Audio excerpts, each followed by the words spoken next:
The Homespun Cloth. Saturday, April 23rd. The boy rode forward, way up in the air.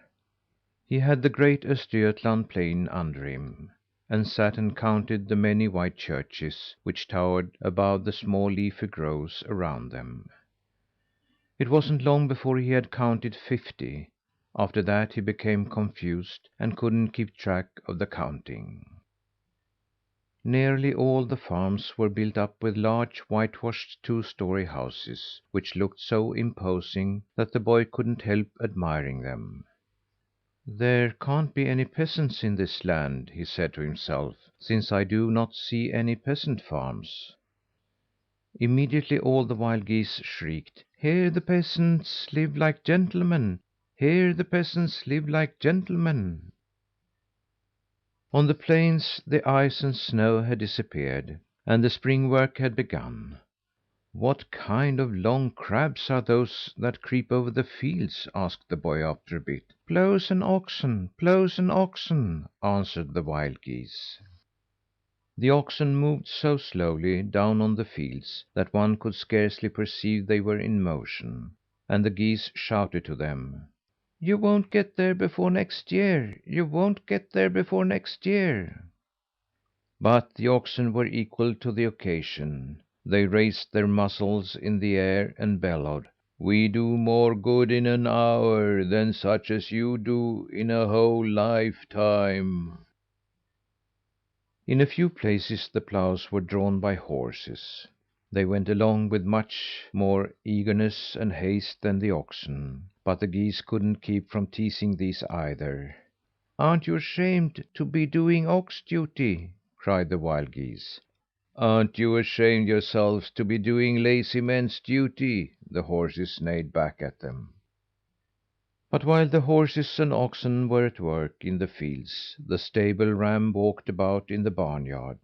He was newly clipped and touchy, knocked over the small boys, chased the shepherd dog into his kennel, and then strutted about as though he alone were lord of the whole place.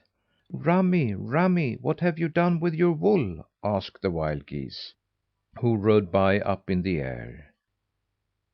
"That I have sent to Dragg's woolen mills in Norrköping," replied the ram with a long drawn out bleat. "Rummy, Rummy, what have you done with your horns?" asked the geese. But any horns the rammy had never possessed, to his sorrow, and one couldn't offer him a greater insult than to ask after them. He ran around a long time and butted at the air, so furious was he. On the country road came a man who drove a flock of Skåne pigs that were not more than a few weeks old, and were going to be sold up country. They trotted along bravely, as little as they were, and kept close together, as if they sought protection. "Nuff, nuff, nuff! We came away too soon from father and mother. Nuff, nuff, nuff! How will it go with us poor children?" said the little pigs. The wild geese didn't have the heart to tease such poor little creatures. "It will be better for you than you can ever believe!" they cried as they flew past them. The wild geese were never so merry as when they flew over a flat country. Then they did not hurry themselves, but flew from farm to farm and joked with the tame animals. As the boy rode over the plain, he happened to think of a legend which he had heard a long time ago. He didn't remember it exactly, but it was something about a petticoat, half of which was made of gold woven velvet and half of gray homespun cloth. But the one who owned the petticoat adorned the homespun cloth with such a lot of pearls and precious stones that it looked richer and more gorgeous than the gold cloth. He remembered this about the homespun cloth as he looked down on Östergötland, because it was made up of a large plain, which lay wedged in between two mountainous forest tracts, one to the north, the other to the south. The two forest heights lay there, a lovely blue, and shimmered in the morning light as if they were decked with golden veils; and the plain, which simply spread out one winter naked field after another, was in and of itself prettier to look upon than gray homespun. But the people must have been contented on the plain because it was generous and kind, and they had tried to decorate it in the best way possible. High up where the boy rode by, he thought that cities and farms, churches and factories, castles and railway stations were scattered over it, like large and small trinkets shone on the roofs, and the window panes glittered like jewels. Yellow country roads, shining railway tracks, and blue canals ran along between the districts like embroidered loops. Linköping lay around its cathedral like a pearl setting around a precious stone, and the gardens in the country were like little brooches and buttons. There was not much regulation in the pattern, but it was a display of grandeur which one could never tire of looking at.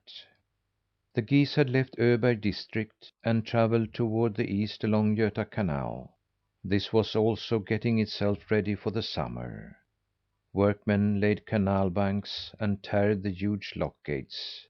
They were working everywhere to receive spring fittingly, even in the cities.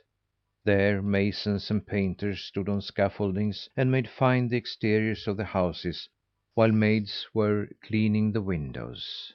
Down at the harbour, sailboats and steamers were being washed and dressed up. At Norrköping the wild geese left the plain and flew up toward Kolmården. For a time they had followed an old hilly country road which wound around cliffs and ran forward under wild mountain walls, when the boy suddenly let out a shriek. He had been sitting and swinging his foot back and forth, and one of his wooden shoes had slipped off. "Goosey Gander! Goosey Gander! I have dropped my shoe!" cried the boy. The goosey gander turned about and sank toward the ground. Then the boy saw that two children who were walking along the road had picked up his shoe. "Goosey Gander! Goosey Gander!" screamed the boy excitedly. "Fly upward again! It's too late! I cannot get my shoe back again." Down on the road stood Osa, the goose girl, and her brother, little Mats, looking at a tiny wooden shoe that had fallen from the skies. Osa, the goose girl, stood silent a long while and pondered over the find.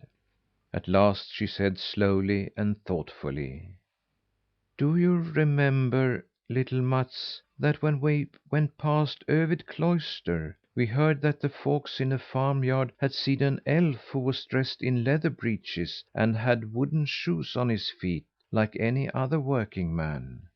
And do you recollect when we came to Vittskövle? A girl told us that she had seen a Goa Nisse with wooden shoes, who flew away on the back of a goose. And when we ourselves came home to our cabin, little Mats, we saw a goblin who was dressed in the same way, and who also straddled the back of a goose and flew away. Maybe it was the same one who rode along on his goose up here in the air and dropped his wooden shoe." "Yes, it must have been," said little Mats. They turned the wooden shoe about and examined it carefully, for it isn't every day that one happens across a Goa Nisse's wooden shoe on the highway. "Wait, wait, little Mats," said Osa, the goose girl. "There is something written on one side of it." "Why, so there is, but they are such tiny letters." "Let me see. It says it says Nils Holgersson from West Vemminghög. That's the most wonderful thing I've ever heard," said little Mats.